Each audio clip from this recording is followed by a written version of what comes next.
at one point, nobody in the world could touch me. I was the best. I ended up being in the UFC and becoming the face of the organization. And then I went into pro wrestling and did the same thing. I was truly blessed and had a great run. How did you actually find yourself in WWF? Vince was the one that made a call, like immediately. 2 weeks, I was in Connecticut, sitting in the WWE office. And then the next night, I think I was sitting ringside, getting harassed by Farouk and the Nation. You end up refereeing Bret Hart and Stone Cold Steve Austin. I remember 5 minutes into the match, man, I thought they were kicking each other's ass. Better ankle lock, you or Kurt Angle?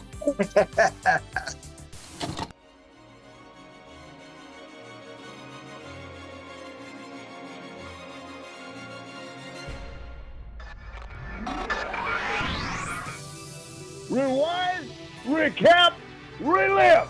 Woo! That's what the world is watching. My guest today is an absolute legend who dominated both inside the cage and the squared circle. He's a UFC Hall of Famer, a TNA Hall of Famer, multi-time champion in WWE, and will forever be the world's most dangerous man. Ken Shamrock, how are you? I'm good, man. Thank you for that introduction. Absolutely. It's so cool to have you on here. I mean, honestly, such a legend across multiple worlds in the fighting sphere. How does it feel when you hear someone introduce you nowadays as the world's most dangerous man? Unworthy. It was fun then, but now it's like, yeah, someone else can have that. Did you, was that a nickname you liked when it was first given? Because it feels like it comes with a lot of pressure. Well, the way I felt about it when it was given to me was that it was given to me through, obviously, not just the fight game, but also my journey, what I went through as a young kid, through group homes and being locked up at the age of 10 years old in juvenile hall and in and out of group homes, and then ended up in the fighting business and the wrestling business and being successful. And so during that time, obviously, there was a kind of a stigma on the MMA or back then, the no holds barred, where we were just barbaric and animals and didn't really understand where we came from. And so once they did a piece on me about me and what I did for a living, which was the no holds barred at the time, it kind of got people to understand that, toughness comes in all kinds of forms, whether it's, what I did in the ring or whether it was raising children. After all the things that I had been through and what I had actually ended up being and becoming through all the ups and downs in my life. So when I first got it, I really did embrace it, and not just for the fighting aspect, but just for the way that my life and the journey that I had traveled, and how much toughness it took for me to get where I needed to be. Yeah, I'm sure that piece added a lot of humanity for a lot of people watching UFC or just getting into it. Like it gave like a little insight into who the fighters actually are. Yeah, we weren't, from the street and couldn't put two sentences together. We were actually, people that were just like everybody else, like your next door neighbor. We just had a certain skill set. Yeah, no, and you're going to be putting that skill set back to the test here with Enter the Lion's Den, which I want to get into your upcoming project. I want you to explain it, but from what I understand, it's a TV series, and you're going to start looking for fighters come November, right? Yeah, we're excited. We're trying to bring back the old school kind of mentality of training, back when we first did it, where I put Lions Den fighters through some real hard tests, because the fights were nothing like we'd ever seen before, where there was no rules, no time limit. You fight 4 times in one night. And I obviously, going to Japan and actually went through boot camp in the Marine Corps, I got a sense of what it took to get people in position to be able to fight and be able to perform at a high level, putting them through stress, not just physically, also mentally. And so I came up with that and started doing that. And we had great success with the Lions Den. And then, of course, things just started getting easier for people to go find gyms and train at, and they would fight in a week or 2 weeks, whereas we didn't let that happen. Well, we're trying to bring that back now with the show that we're doing called Enter the Lion's Den, where we're bringing competitors in, and they're going to be fighting for a spot being managed by, and again, if you guys are listening and are interested in, you can go to www.kslionsdenmanagement.com, And that's where you can actually go to sign up to compete, to be able to get a management contract from Ken Shamrock and the management team to put you in one of the top bare knuckle organizations in the world. But you have to first go through these what we call the tryouts, the old school tryouts, where you'll be tested physically and most importantly, mentally. I have the flyer here and I'll link it below too for anyone watching who wants to check it out. It seems it's going to be a lot of fun to watch, and I'm sure for the people in it, it's going to be very intense. Your training facility, the Lions Den, is regarded as one of the best facilities, in the history for training MMA, UFC. How important is that conditioning aspect that you stress there, would you say? I think it's a huge it's a huge advantage, because I think today, and again, it doesn't mean guys are tough, because they are, but I think that so many good fighters, they get in the ring too soon. Whereas like when you used to watch boxing back in the day, they had to have so many fights in order to have their pro fight. And, then when they actually reached there, they had longer careers because they were already calloused and they were already conditioned to be able to step up to that next level. And then you would match them with the right fighters as you're moving up into this world, because you're talking 100 to 150 fights. Mm-hmm. So you have time to mature and get people in this.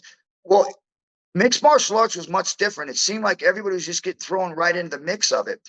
And I think just bad management, mismanagement of a lot of fighters that never reach their full potential, whether they're women or they're men, they get pushed way too soon. And I think what we're trying to do here with the management team is to really be able to manage careers of these people that we think have tremendous talent, but we don't want to get them eaten up before they ever get to see the maximum talent that they have.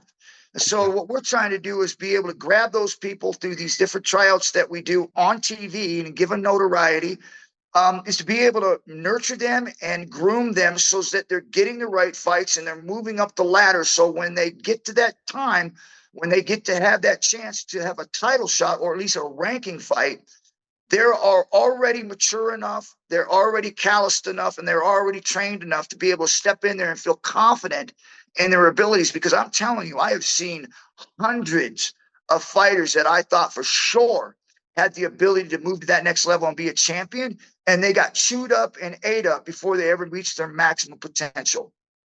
Yeah.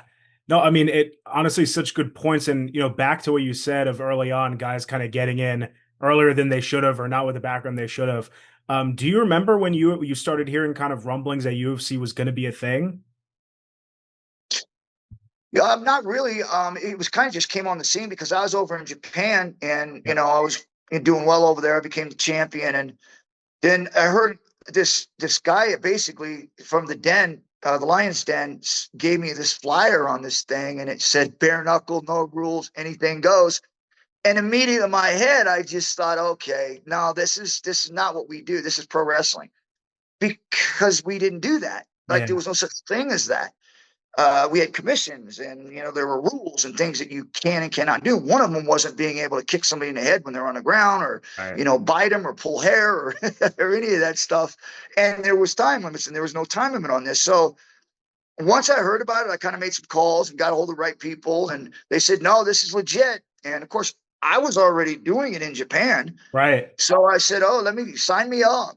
And, of course, then anybody that follows MMA knows that I made one of the biggest mistakes, which actually was good for me because it humbled me and made me go back to the drawing board. But I jumped in there cocky and believing that there was nobody there that could beat me. And I truly believed that. And when I walked in there, I went to Patrick Smith, and that was supposed to be a really tough guy, and just, went right through him, and then jumped in with Hoist with my mind in a space where it was like, this guy shouldn't be here. The next thing you know, I'm getting choked. So it was a humble, but it really helped me go back and really start to understand that I don't have all the skill sets down. So again, it wasn't something that jumped out right away. It took a while for this thing to really start catching on, because it was underground. It wasn't like it was mainstream. It was on a pay-per-view. It wasn't much advertisement. So it was really kind of under the radar for the first 6 months. It's interesting because that early UFC you're talking about, like a lot of people call it the Wild West. I feel like a lot of the fans, at least the fans that, maybe started watching then grew up then, seem to miss that as opposed to kind of what it's become now more regimented. What do you think about that? Oh, again, I don't buy that. I think that, and especially with everything that we do in life, no matter what it is, whether it's the 1960s, 70s, 80s, 90s, everything grows, everything advances, everything becomes more regulated. It's just the way our world works. Yeah. Because if we don't do that, if we don't try to make it better and safer, and more marketable, then things usually die or people die. So I do see the the need for that stuff, but at the same time, sometimes it goes overboard where it's too protective, and you see that in Mhm. football, and how they protect the quarterback and the receivers. And but the game is more exciting, and there's more revenue because of those rules they put in there to make it more exciting for the fan base. Yeah. So I kind of get both ways to it. But as a pure fighter, sometimes you're like, yeah, I don't like that. But as far as getting paid and getting more viewerships, you understand it. Yeah. No, that totally makes sense, and full disclosure, this is mainly a wrestling channel, but for the viewers watching who, saw Ken Shamrock in wrestling, not as much in the cage, what fights would you recommend they go check out that you really enjoyed from your time in UFC? Yeah, I would have to say, even though it wasn't long, I would have to say the Dan Severn, the first fight, Mhm. when we were both healthy, because the second one we were both, banged up pretty bad. Right. But the first one was when he just won two Ultimates. I was the champion, and there was a lot of hype behind that, and I was able to catch him in a guillotine, a minute and something into the fight, which was, really tremendous. Because, like I said, he was a big bad man, and so I was lucky I was able to catch him like that, and very fortunate. Otherwise, it would have been a long and grueling fight. Still think I would have beaten him because of my skill sets on the ground with submission, but it would have been a tougher fight if he hadn't have made the same mistake twice. But he gave it to me, so I was appreciative of that. But that one, the Severn one, and I would probably have to say, if you dig deep, Yeah. when I actually won the tournament over in Japan, it was a 16-man tournament, and I ended up winning it on the second day. And I Wow. went through some of the top fighters in the world because it was from all over the world before UFC started, because this was in '92, I believe it was. And so I was ended up winning that. So those are my favorite moments. And I think most people who kind of just look and just watch things, and they don't really deep dive into who people really are. And for me, I think there's a thing there that I don't think most people realize, is that I had a whole career before I went into the UFC. Yeah. I became a champion over the Japan. I mean, I dominated over there. I think I had, I don't know, something like 16 or 17 submissions, and only one decision. So I always finished my fights. When I went into the UFC, I was 30 something years old. So in most cases, that's the end of someone's career. I ended Exactly. up developing two more careers after that. I ended up being in the UFC and becoming the face of the organization and becoming a champion. And then I went into pro wrestling and did the same thing later in my years. So I was truly blessed and had a great run to be able to step into a lot of these different opportunities. Are there any missed opportunities you think that you would have loved to do during your UFC career? Anyone you wanted to fight that you weren't able to? No, I mean, obviously, you know, you when you look back on it, you think, well, and I don't do this, and I've been asked this before, and I just don't do it, Yeah. because I think the only thing that you're able to do is to be able to fight who they put in front of you. And I did that every single time. I never picked my fighters. I never had the opportunity of choosing who I wanted to fight. They told me who I was fighting, and I did it. That's it. Yeah. Yeah, so you don't really look back, yeah, because I feel like that question gets asked a lot in multiple different worlds to the wrestling world as well, but but with the real fighting world, it's definitely different. Can you take us back to the night where you were supposed to fight Kimbo Slice and you ended up not, and that massive upset happened instead? Yeah. So you want to talk about the first time when it didn't happen, or The first all time of it? where it didn't happen. I'd love to start at that. Yeah. Yeah. So I go down there, and we had a great, opportunity to go down there and do something that, you know, these guys were really looking to push themselves in the next level. So they brought me in. And so I remember going down there, and of course, me and my wife had spent a week, even longer than that, but we were in and out of the hospital, staying the night with my dad because he was in a coma. So it was a struggle because it happened 1 week prior to the fight that I was supposed to go in. And I remember telling myself, my wife, I'm not going to do this. I can't do this. And she says, well, it's your decision, but you know what your dad wanted you to do. And I remember thinking to myself, yeah, that's unfair. I know what he would want me to do. He'd want me to go fight. Yeah. But he hadn't woken up, and he was still there. And I didn't know if I had left, if he would pass away. So ended up sleeping overnight there, like I said, 2 or 3 days. And I remember thinking, okay, and I'd think long and hard about it and also pray about it. And I had to realize that, these are the things in life where they don't come around very often. And you've got to seize these opportunities. And that's something that he would always tell me, is that you have to seize your opportunities when they're there, because they won't be there long and they won't come around very often. And so I remember, okay, I told him I'm going to go ahead and go. So we went ahead and went to the fight and preparing for it. Everything's going great, other than, still worrying about that. But I felt good. I felt like, okay, I'm going to go do this, get out of there, get in, get out of there. And so I remember, it had to be the day before the fight in the morning. I don't remember the exact time, but I know it was pretty early that we had got a call that my dad had gotten worse. Okay. And I don't know how you do that in a coma, but so things were worsening. And so I remember thinking, I just like, how you get where it's like you don't have an answer for it. Of course. Like Yeah. you're just like, you want to leave, but you can't. All this stuff's there. And so I remember Dan Freeman going, hey, bro, let's just go and we'll find a gym. We'll go in, we'll do what we need to do, get your mind off of it. And I said, yeah, you know what? I don't feel like going anywhere. And then because I had a suite. So we said, hey, let's just move all of this stuff out in the middle of the floor, and we'll just, walk through positioning, defend, catch, choke, defend, catch, heel hook, all the things we worked on to defend. Mm-hmm. When I take him down, to be able to defend the punch, take him down, get top position, move to, if he rolls to his belly, move to choke. If he stays on his back, move to leg lock. All these things that we're doing, we're walking through it. And I remember as I mounted Dan, and this is, I see it as clear as day. I remember my hooks in, slid in the choke. And just as I went to put the choke on, I went to slide the arm on. And it wasn't full speed. We were just like slow motion, moving in and out of these positions. And just as I did that, he just popped his head up. Not anything like fast or big. It just moved it up. But I was coming down as I was coming down to sink it. And as my head was coming down, his head came up, and bang, it hit me. And when it hit me, it was like, oh, cool, no big deal. And security tapped and moved. I started to move up, and I saw a drop of blood hit his back. And I was like, I reached up, grabbed it, and there's blood. And I was like, how did that? I didn't feel it.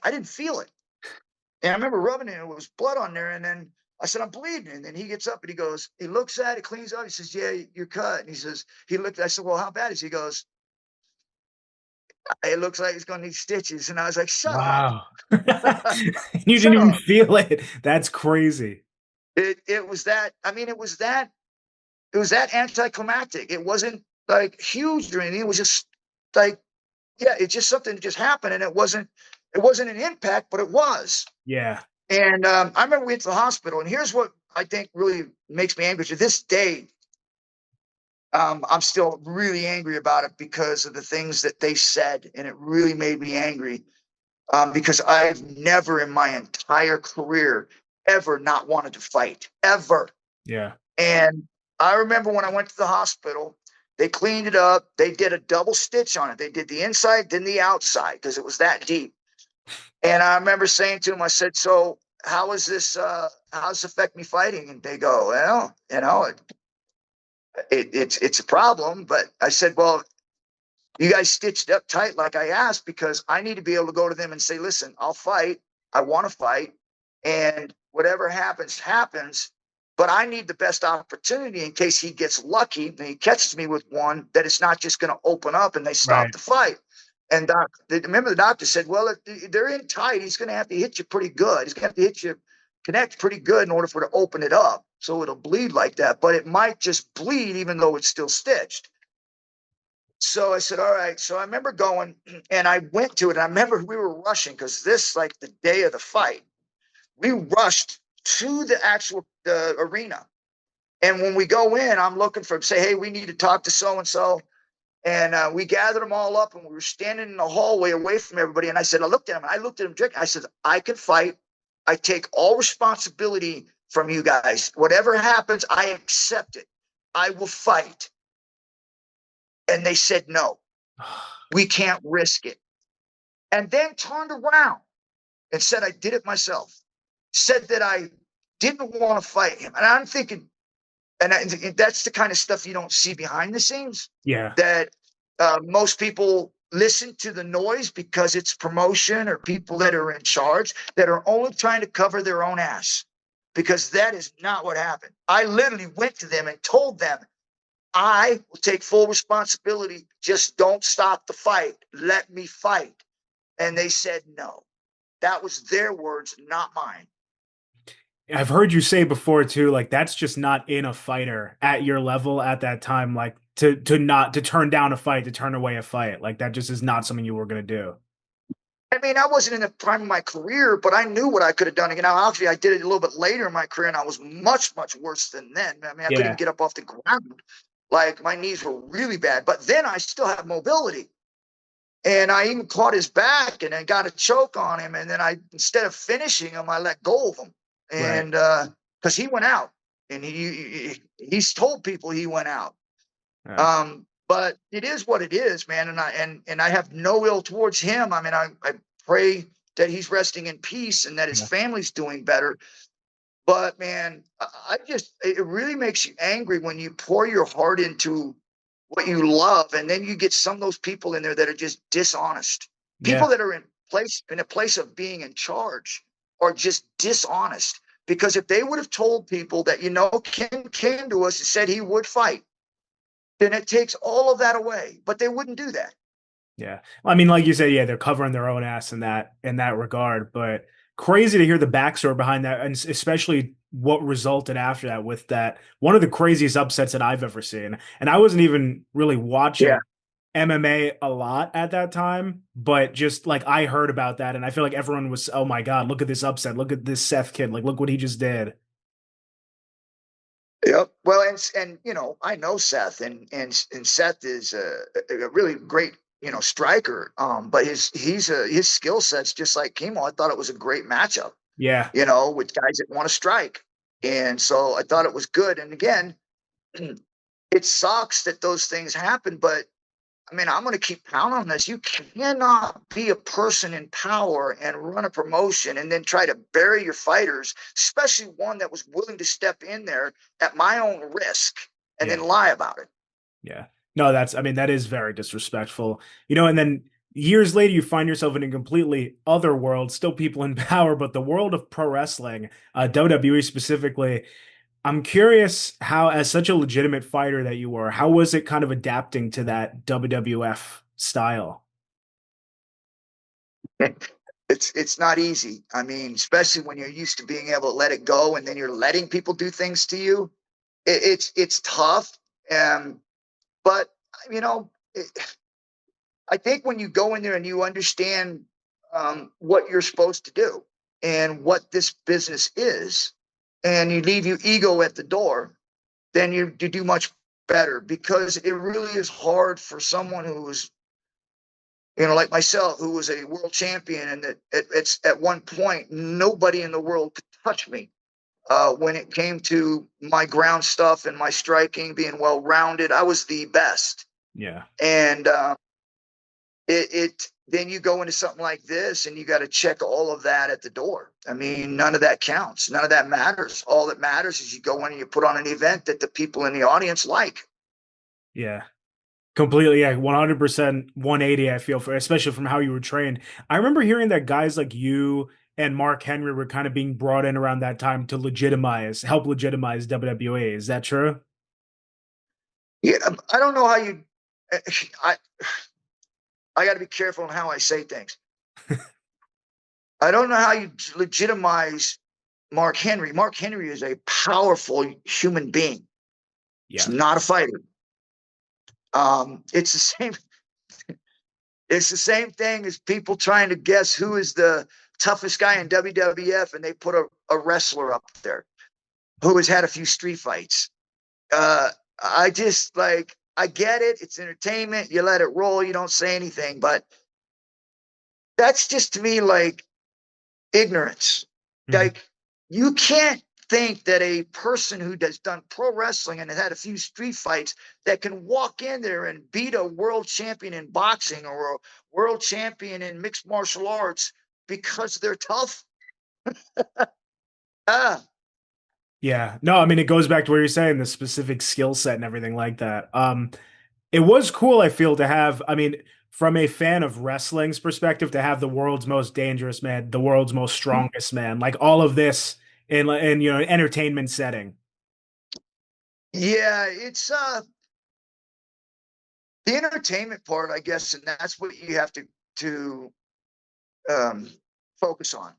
Because in fighting, that's obvious entertainment, but your entertainment is before the bell rings. After it, it's business. It's time to go in there and take care of your business, and everything else doesn't matter.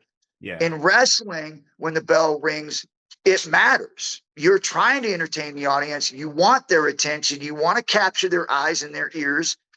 So everything that you do, from the entrance into the ring to the time that you're in the ring, is all about capturing their attention and making sure that they're being active with everything that you're doing, and they're reacting to what you're doing. Yeah. How did you actually find yourself in WWF? Like, how did that come? Did they reach out to you at the time? Yeah, I remember I had an agent, and I actually got him a wrestling agent, and I remember just him just putting it out there. I know, I think it was New Japan had reached out, and I think Baba's group reached out. Mm. WCW, I don't think they did, but Vince was the one that made a call, like, immediately, and then called me, had them call me, Oh, wow. and then set up a meeting. Within 2 weeks of making that decision, 2 weeks, I was in Connecticut, sitting in the WWE office, and them pitching me their idea of what they would like to do with me. And then the next night, I think I was sitting ringside and getting harassed by Farouk and the Nation. That's crazy how quick it all came about. It was fast. Yeah. Having worked under both these names, these huge names in the field, I'm curious, how would you compare working under Dana White to Vince McMahon? Oh, Dana was fine in the beginning, and then towards, I guess, the end there, because Dana was trying to build his world, like his company, and he was going to be the power. And there was a change there, because before that, Bob Meyerowitz kind of stayed out of all that and kind of just did the business part, and the fighters were the focus and the mouthpiece. And Dana came in with a different idea. It's not wrong. I mean, you see what he's done with it. He's done a great job. It's unbelievable. But it was different than letting the fighters be more of the vocal point. He wanted to make sure that he had a voice with the fans and a voice with the company that he was building, and that it was more powerful than the stars, which was smart. Mm-hmm. So it was a shift that went on there. With wrestling, I went in and just did what I was supposed to do, and Vince just kind of did his thing, and everything worked out great. No problems at all. But when I was with in UFC, I was in a different place because I was the face of that organization. I was the guy that was, selling the tickets and putting butts in the seat and Right. doing sellouts, and I was it. And then Dana comes in and they buy the company, the Fertitas buy the company. Dana's in charge, and he comes in there and not hard right away, but just kind of got to know everybody. And then you start seeing how he starts to put himself in front of all of us, put himself in front to make sure that people are asking him the questions. And there was that shift from the actual fighters being the focal point to Dana White being the focal point. Now, I back then I didn't like it. I thought that he was trying to, be famous and use all the hard work that we were doing to put himself there. And so it frustrated me. But now that I see where everything is kind of gone, I look at it and go, that's what I would do. I would put myself to where if anything was to ever happen with any of my stars, that I had a mouthpiece to fight back, that I had a mouthpiece to be able to at least push back as big as they could push back because of their following. I'm not just a nobody sitting behind there, letting them take all the limelight and nobody really knows who I am. He put himself out there in order for him to be able to mold the company and build the company on how he wanted it to go. So once you get past your feelings and you understand how all of those pieces started to work, obviously I wasn't as angry. At first I got really angry because I really thought it was just an ego thing.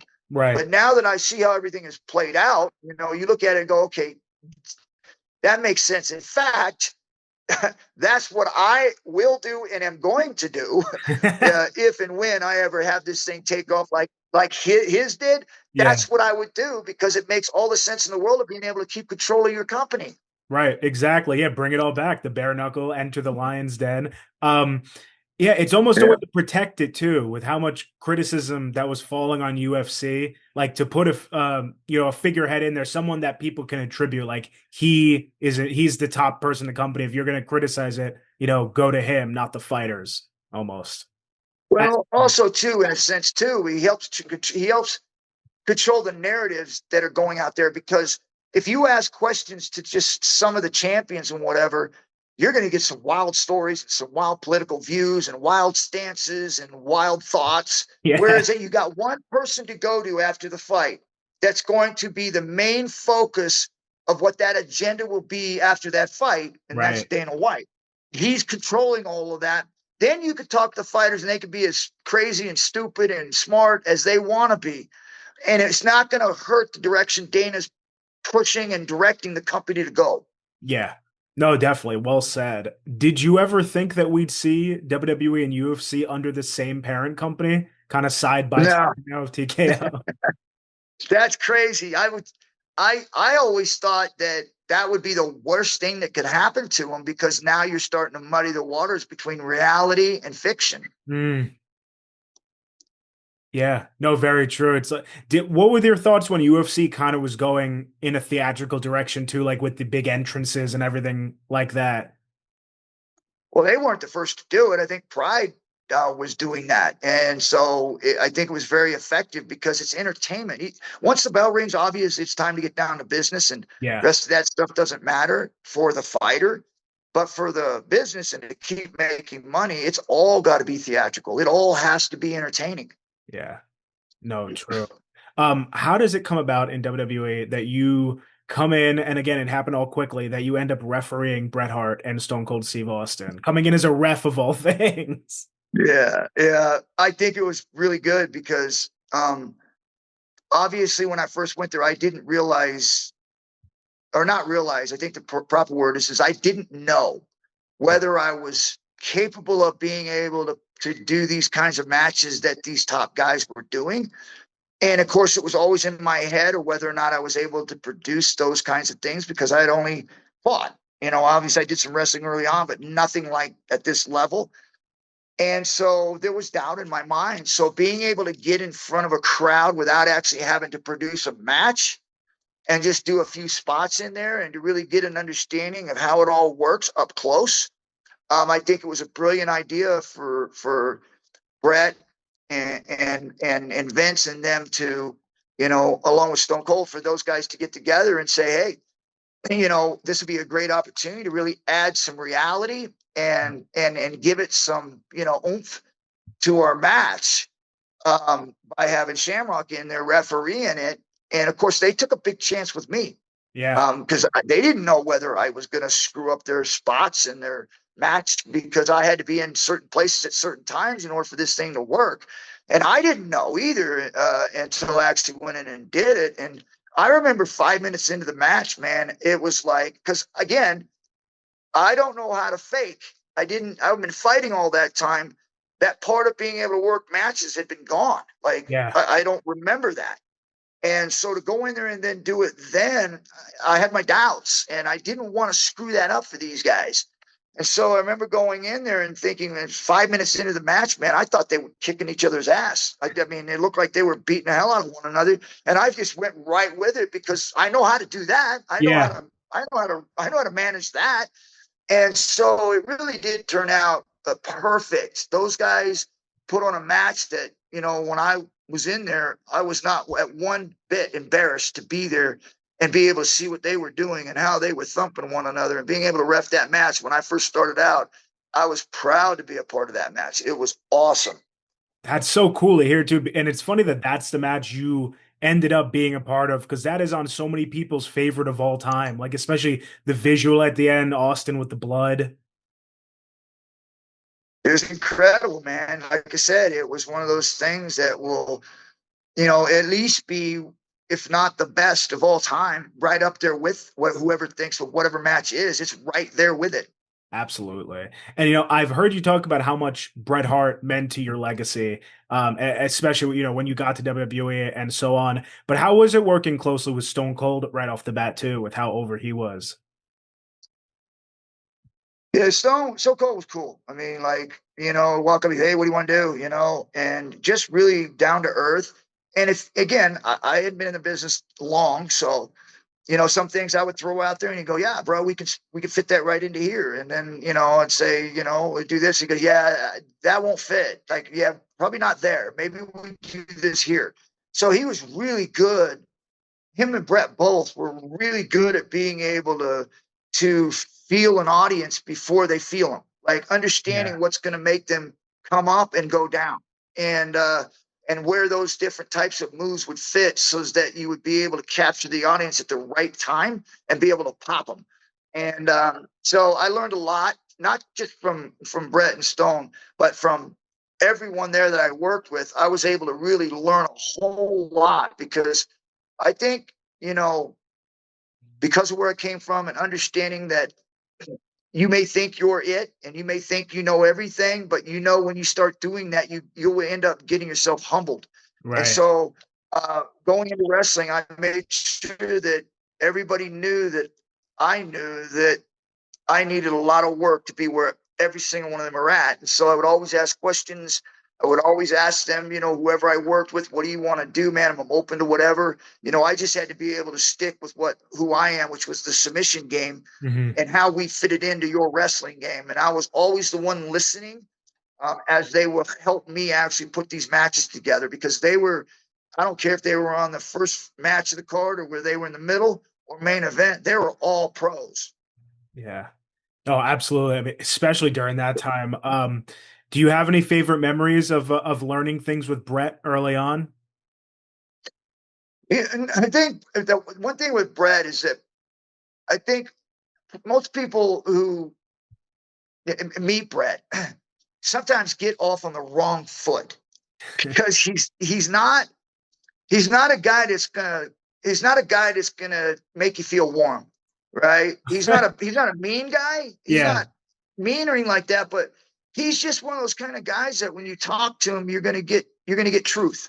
And he doesn't sugarcoat anything. He doesn't talk just to talk.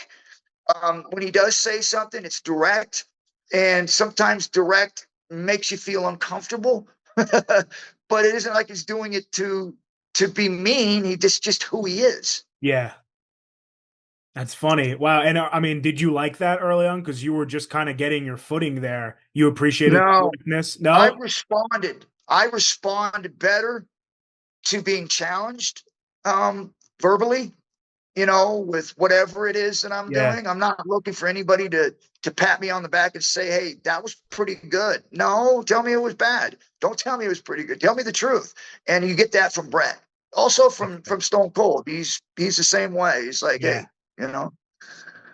Another person early on who you shared the ring with and ended up having a pretty physical first match with is Vader. And I've heard you say, I mean, you are very tough. You barely felt that massive shot he gave you that I always see replayed, right? I don't. Well, again, I do. I guess I do understand to a point because most people would think punches are just like, oh, he hits you. It's like, man, we sparred 3-4 days a week for almost 20 years. Yeah. Like for me, that's everyday life. Like that's warming up to get into a real fight. Yeah. So when that happened, people were like, dude, you I'm not like, what are they talking about? It's like, what?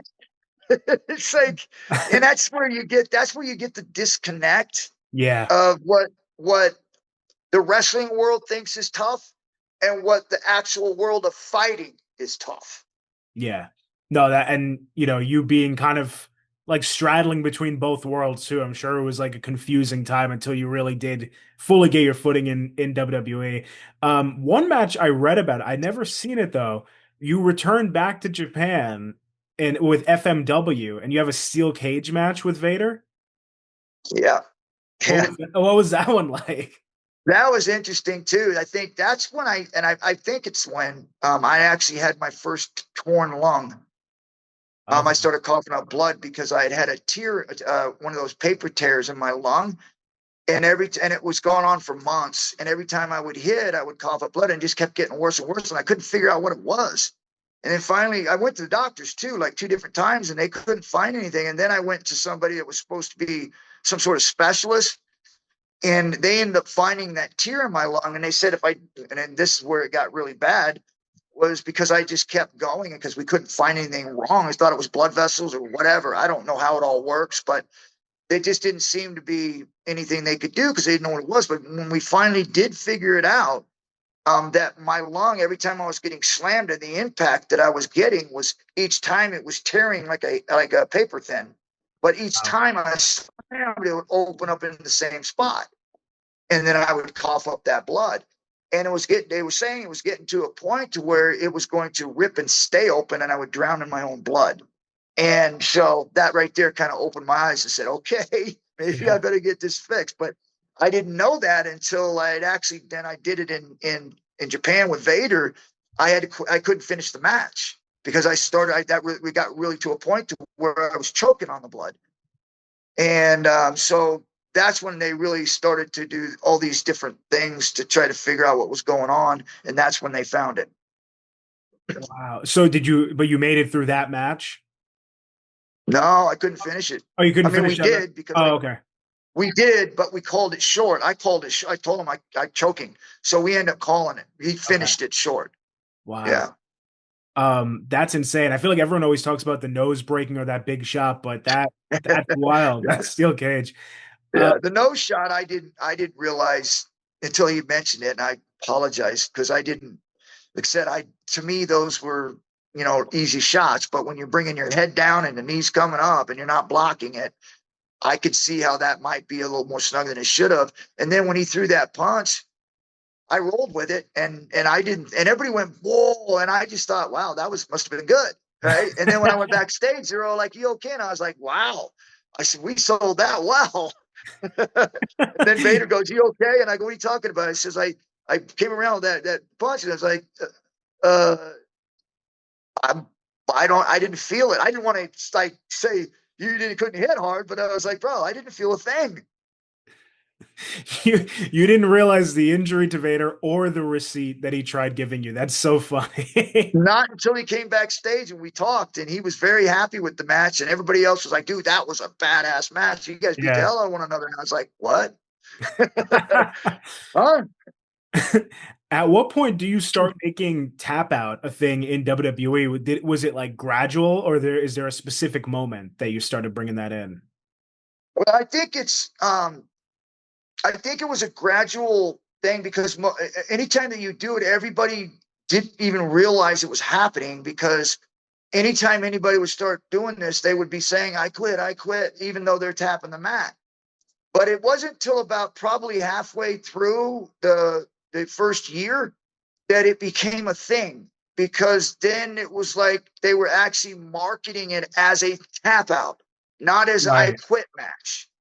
And because they were still saying I quit, and hitting the mat, and they would do that in the beginning, before this tap out thing came on, they would do it. But the only way you could lose is the guy had to verbally say I quit, even though they were tapping the mat. They would call that he quits.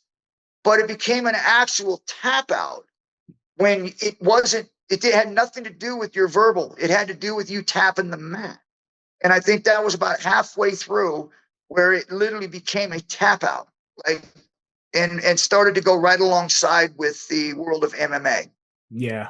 And that's a great, notch in your legacy, I feel, to kind of bring that in. I mean, look what it turned into. It's doing it throughout the entire world of wrestling now. And it all started there. Well, you also look at it too, and you think about what was wrestling like before the arm bars I brought, the choke arm bars where they go for a choke slam, swing into an arm bar, the leg locks from the ground up. Yeah. I mean, all the different submissions. Wrestling had a few submissions and rest holds, but it was very minimal. And Yeah. then you bring in the legitimate holds into pro wrestling, which is what I did, and be able to get not just wrestlers and the fan base to see that this actually matches really well with pro wrestling. Yeah. How did you land on the ankle lock as your finisher? Well, I think it was more of the visual because anything in wrestling, they were kind of saying they had to see your face. They got to be able to see the pain on the other guy's face. And so when you do arm bars, you can't see the opponent's face. He's flat on his back. Any of the other stuff you were doing, they're on their stomach and they have to lift their head. So when I did the ankle lock, it was always I'd roll up, spin in, hook the leg, and they would fall to the ground on their belly, and I would roll up to the ankle lock so they could see my face and the opponent's face because there was nobody laying on top of him. He was able to lift his head up and see my face and his face at the same time.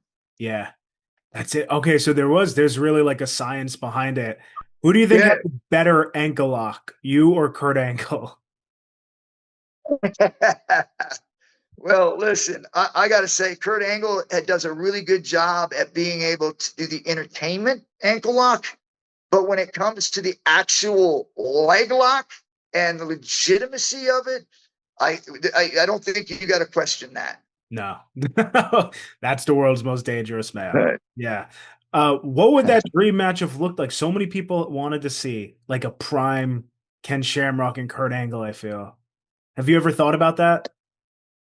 A pro wrestling match, we'd have killed it. It'd have been awesome.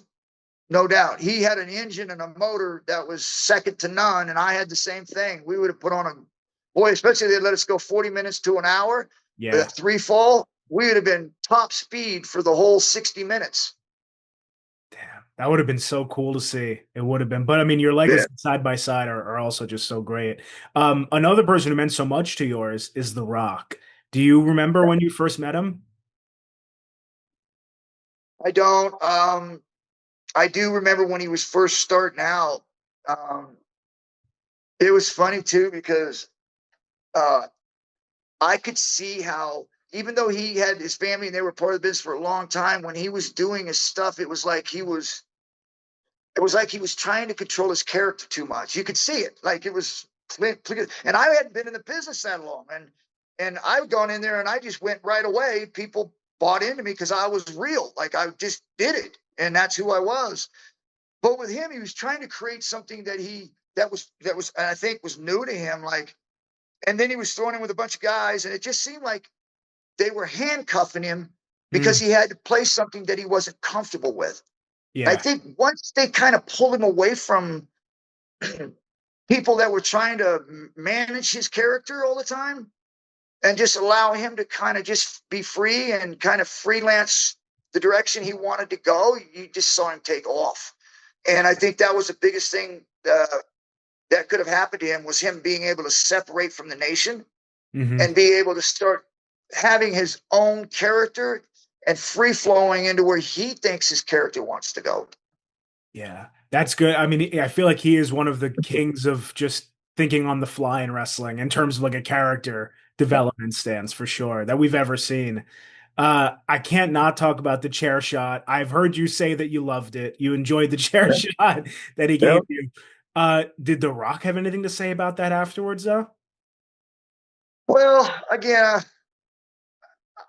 I remember it a certain way, and I don't know if he does, but yeah, it was something that was discussed, and is and I've done this through my whole wrestling career. I ain't going to sell something that doesn't connect.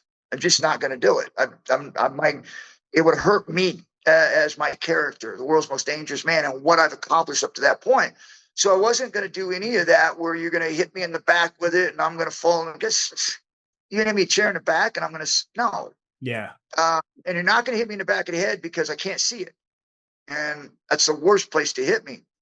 And so I remember just saying, and was never done before. But for me, when you're a fighter, no matter what's coming at you, if you see it, you're able to minimize the impact. As a fighter, you're able to do that.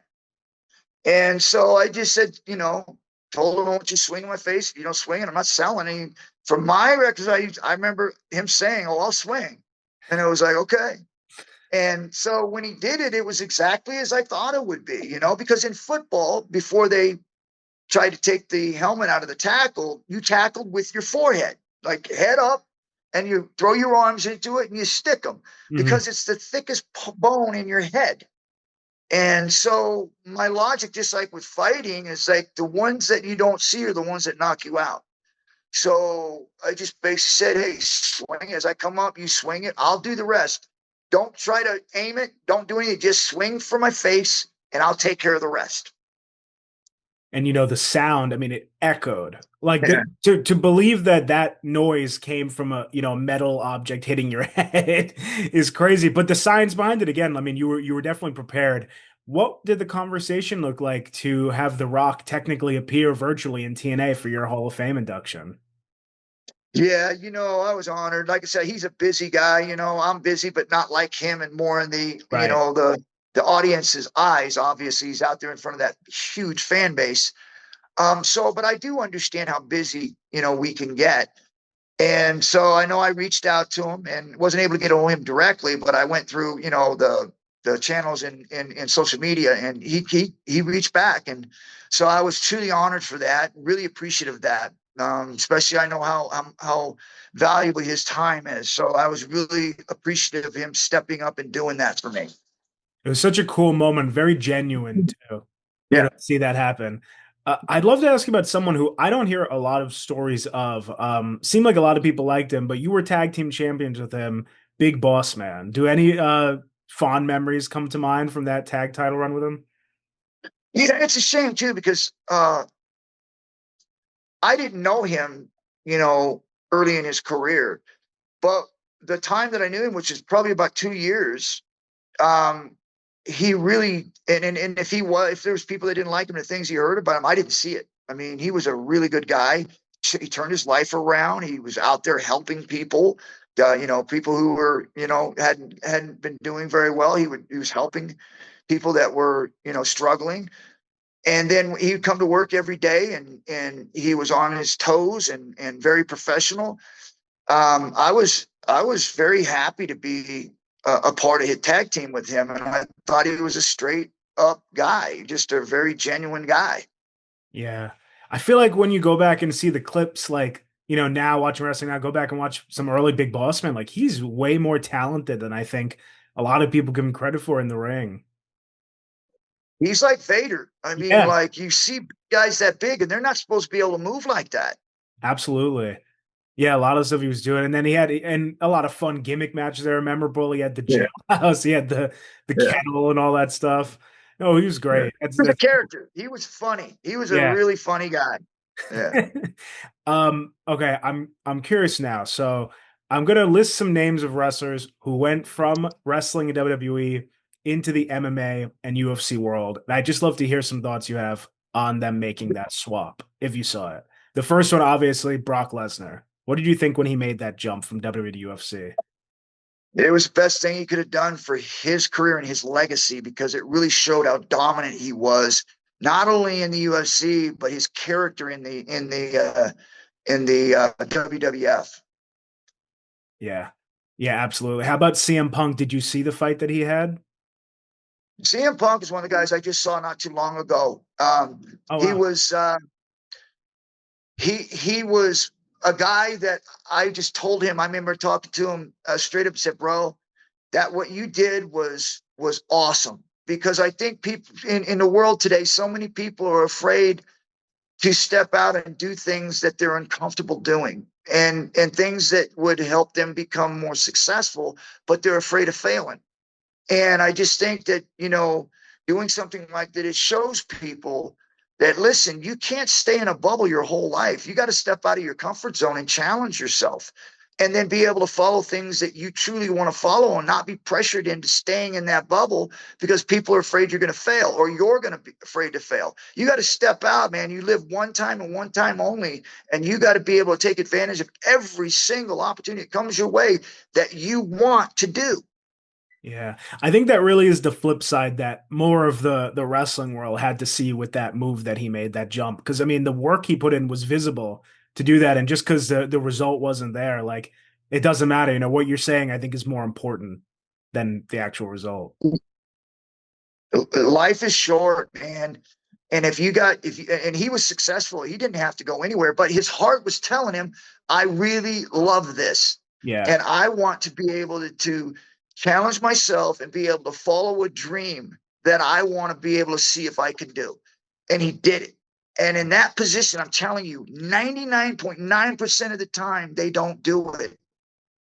yeah. I believe Batista had an MMA match. I think sometime. Did you see it? Yeah, he had one, and it was in a smaller event, which was okay. And he had the same thing as CM Punk. He wanted to go see, but the difference what CM Punk did, and I think it was because of probably the size of his name, because he was a big star when he did it. Batista was able to go and do it, in a more silent way, Yeah, and go in there and get a person that wasn't really good. CM Punk couldn't do that because of his name recognition. They wanted to make money with him, and they couldn't if they put a scrub in there. So they had to get somebody that had some sort of relevance to be able to go in against him, to be able to sell tickets. And unfortunately, that was the wrong thing. Remember, I told you earlier about pushing fighters too soon, right. and that's what happened early on in MMA is because guys would get in there, and in 2 weeks of training, they put them in there and they start fighting. We want to be able to manage their careers. Well, that's something CM Punk needed to have someone manage his career, be able to get him the fights that he needed to so that he could grow. He didn't get that. Yeah, that's like that double-edged sword too. With some, I mean, huge name, but yeah, they want to make money. So they just threw him to the wolves, I guess. But well, last They time, did. They yeah, didn't give him the opportunity to be able to grow inside that world. They threw him right out to the dogs. And again, when you don't have that skill set, you're going to get eaten up. I don't care who you are. now what about Bobby Lashley with Bellator? I think you said you were supposed to fight him too, right? I don't think so. Maybe I don't remember. Oh, Bobby Lashley, you weren't? Again, I've had a lot of fights. Okay. I don't remember. Possibly, but I don't remember it. But yeah, oh, okay, I got you. Yeah, I think he did Bellator for a while after. Maybe it was around when he went to TNA, Lashley. And I remember he was doing it on and off, but then of course he came back to WWE later on. Well, I know that there was a lot of fights that people were going to set up for me to do, and the contracts never came through. Yeah, So, I mean, that could be one of them because I don't pay attention unless I sign the dotted line, and then I focus on and then, whoever it is I'm supposed to fight. right, exactly. I mean, it takes a lot of training, and yeah, your Yeah. mentality probably totally changes. Um, as we wind it down, I want to ask about one rare match that I saw that you had. So you were the first ever TNA champion, TNA World Champion, NWA. You defended that in a ladder match with Sabu. Do you have any memories of that match? Yeah, Sabu is a very, very skilled and high flying wrestler, man. I didn't have to do a whole lot to be able to get the fans going, man. He's a superstar. Yeah, he really is. It's a shame recently with that. I mean, he's so I loved what he did. I feel like he blended a lot of different styles in the ring. Yes, he did. Very, very much so. Yeah. And it's funny because that match, I feel like if you ask most wrestling fans trivia, like, did a ladder match take place between Ken Shamrock and Sabu? I don't know if you know, you know? They're like, huh? Yeah, exactly. Like when, where? Um, oh man, but that, I mean, this has been awesome, Ken. I don't want to take up too much more of your time, but I really appreciate you taking the time to come on here, enter the Lion's Den, like we said. One final question I have for you that I like to ask at the end is if you could go back to young Ken Shamrock and tell him anything before this crazy journey, is there anything that comes to mind, or would you do it all the same? Yeah, I don't mess with that, man. I jinx you, man. I think things happen for a reason. I didn't get into this world, and I didn't have a smooth sailing. I got abused a lot, growing up. I got into juvenile hall, did a lot of bad things.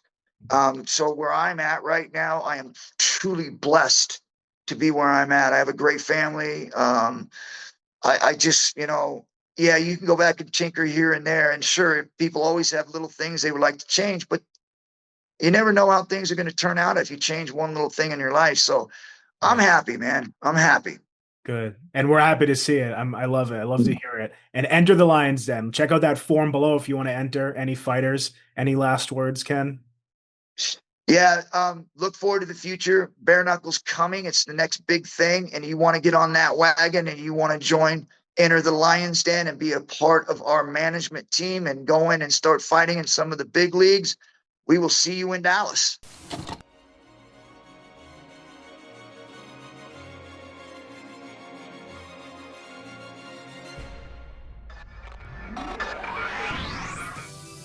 Rewind, recap, relive. Woo! That's what the world is watching.